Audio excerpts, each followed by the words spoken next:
अब 1930 की बात है।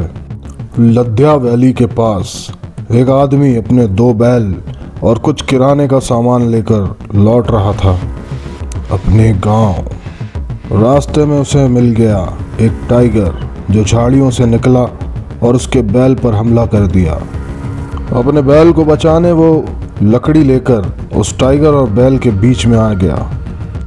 अब वो अपने बैलों को बचाने में कामयाब हो गया। बैल भाग खड़े हुए और इसके बाद भाग खड़ी हुई इस आदमी की हिम्मत भी।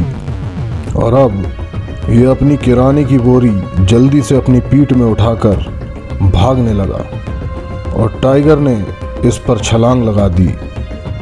और जैसे ही टाइगर ने इस पर छलांग लगाई, टाइगर के दांत गड़े उस किराने की बोरी पर और वो टाइगर, किराने की बोरी, ये दोनों गिर गए बगल में मौजूद घाटी में।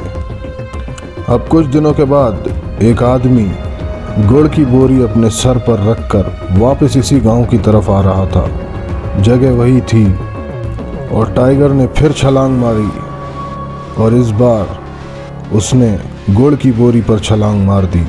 आदमी बच गया और टाइगर के हाथ आई गुड़ की बोरी।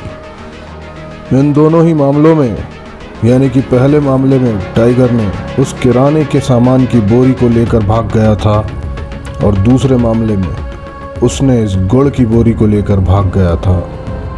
हालांकि उसका निशाना था इंसान को मारना और इस बार उसने तय कर लिया था कि अब ऐसे किसी शख्स पर हमला करना ही नहीं है जिसके सर या कंधे पर कोई सामान रखा हो। और ये जिस चीज़ की प्रैक्टिस ये बाघ कर रहा था, ये थी मैन ईटर बनने की प्रैक्टिस, यानी कि आसान शिकार की तलाश। अब क्योंकि ये बाघ 2 गलती कर चुका था, तो तीसरी बार इसने सक्सेसफुली एक मैन को किल कर दिया और खा भी लिया। और इसके बाद इसका नाम पड़ा द चुका मैन ईटर। इस बाघ की पूरी कहानी जानने के लिए सब्सक्राइब कीजिए हमारा चैनल जंगल कहानियाँ ऑफिशियल। चलते हैं। जय हिंद।